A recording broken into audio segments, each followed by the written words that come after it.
अगर हम अपने धर्म के लिए चुप रहेंगे तो कल हमारे धर्म का नाश करने के लिए और भी बढ़ जाएगा। हम पहले कदम पर उसको रोकते हैं। अगर हमारी राष्ट्र सीमा में जरा भी वो घुसने की कोशिश करेगा, पहले कदम में मार के गिरा देंगे। अगर हम छोड़ देते हैं तो हमारी राष्ट्र हानि में आ जाएगी। ऐसे ही हमारे चरित्र पर, यदि हमारे शरीर पर कोई ऐसा, तो उसके लिए फिर महाराज जी, तब वहाँ मैं भाव कुछ नहीं होगा कि मेरे लिए और मेरे प्रियजनों के। हाँ, इसमें एक भाव देखना है कि उस समय हम धर्म की रक्षा कर रहे हैं। उस धर्म की रक्षा में हमारे अंदर भगवान हैं। वही भगवान हमारे अंदर से बैठकर उपदेश दे रहे हैं। वही भगवान आपके अंदर से प्रश्न कराकर उसको सुलझा रहे हैं। तो उसमें मैं कहाँ रहा? उसमें मैं कहाँ रहा? जैसे हमारे परिवार का कोई सदस्य हमारे जब चरित्र पर जिसका अधिकार नहीं है और वो गलत दृष्टि रख रहा है, तो यदि हम उसको एक दो बार प्रार्थना कर देते हैं फिर भी नहीं समझ रहा है, तो दंड ही उपाय होता है ऐसी मनोवृत्ति को रोकने के लिए। अब जैसे घर में पति है, पति के परिवार के जन हैं, कुछ ऐसी बातें हैं जो समस्याएं घर गृहस्थी की होती है, उनको हम सहते हैं। मालूम मेरे अनुकूल पति वस्तुएं नहीं दे पा रहा है, तो हम उसको सह जाते हैं कि हमारा प्रारब्ध भोग है। दूसरे हार पहनते हैं, अच्छे अच्छे वस्त्र पहनते हैं, मेरे पति के पास ऐसी सुविधा नहीं, तो हमको प्यार से मिलकर नमक रोटी खा करके हमें जीवन गुजारा करना है। हमको पड़ोस में नहीं देखना कि उसकी पत्नी के पास वो हार पति ला के दिए।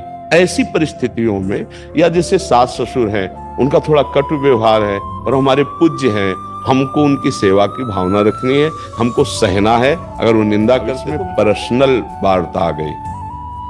अभी जो प्रश्न चल रहा है सार्वभौम चल रहा है, तभी कहा गया है आरत अधिकारी के अनुसार धर्म का उपदेश। वो एक नौजवान स्त्री है, वो पूछती है कि यदि मैं नौकरी पेशे में आदि में जाती हूँ, कोई हमारे अंदर भाव की दृष्टि रख करके, तो हमारा क्या वहां कर्तव्य बनता है?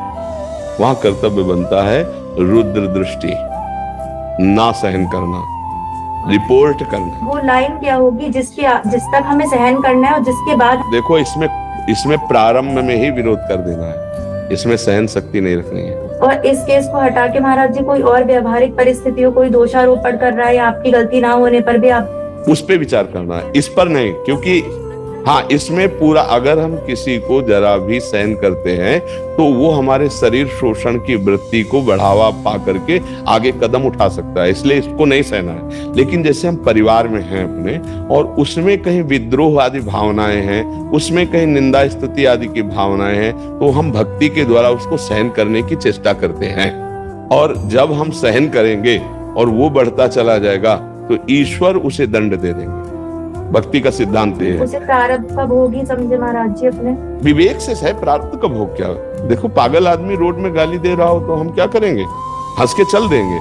ऐसे उसके विवेक नहीं है जो अपने धर्म का पालन न करके आपके साथ असत वार्ता करता है, आपके विरुद्ध भावनाएं, घर की बात कह रहा हूं, तो वहां चरित्र दूषण वाला विषय नहीं आएगा। अगर हमें बाहर से कोई या घर में ही कोई हमारे चरित्र पर बात आती है, तो फिर हम सहन नहीं करेंगे। धर्म है, चरित्र है, राष्ट्र है, इन पर ज्यादा गुंजाइश नहीं रहती। इनमें तत्काल एक्शन लिया जाता है।